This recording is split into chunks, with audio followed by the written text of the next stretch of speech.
La vie est un jeu, mais pas un jeu de hasard, hein. C'est un jeu de conscience. Ceci est notre structure.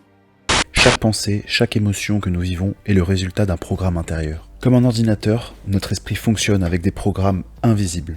Ces programmes se sont formés à partir de nos expériences passées. À chaque fois qu'un déclencheur apparaît, le programme s'active. Ce programme va se déclencher à chaque fois que vous revivez cet événement. Je connais le kung-fu.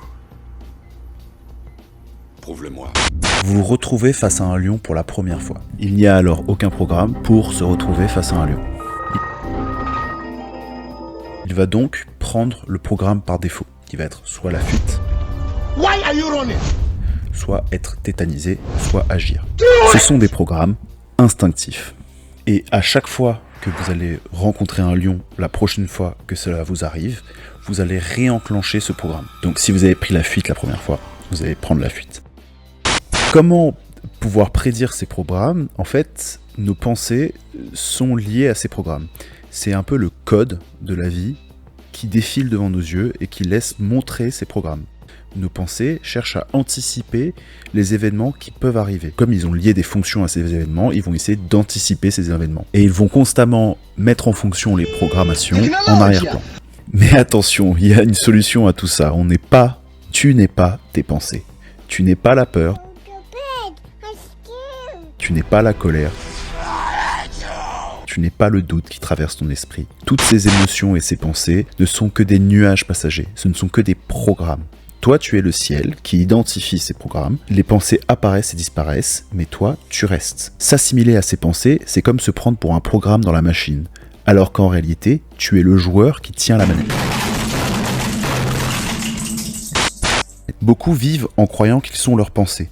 Mais la vérité, c'est que tu es bien plus. You're better than that!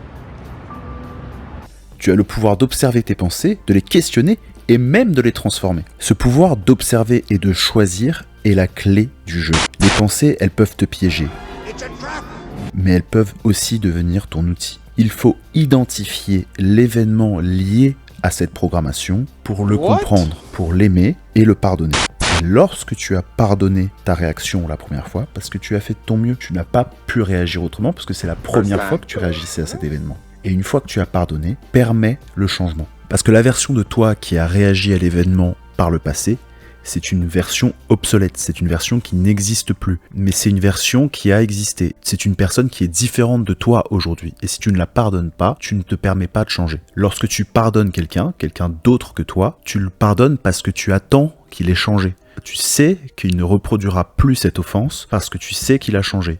C'est ça le pardon. Et là, c'est exactement la même chose. Avec toi-même, tu dois t'autoriser de pardonner tes programmations pour pouvoir changer. Si tu ne te pardonnes pas, tu ne changeras pas.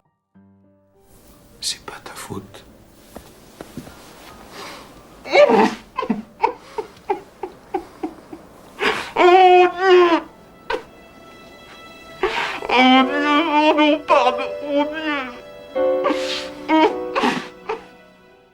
Comprends ceci, tu n'es pas le produit de tes pensées, tu es la conscience qui les observe. Et cette conscience a le pouvoir de créer une nouvelle réalité. Le vrai jeu de la vie, ce n'est pas de gagner contre les autres. C'est de se libérer de l'illusion que tu n'es pas ton mental, tu n'es pas ton ego, et tu es quelque chose de différent. Tu es plus grand que tes pensées. Tu es le joueur, pas le programme. Et la partie est entre tes mains.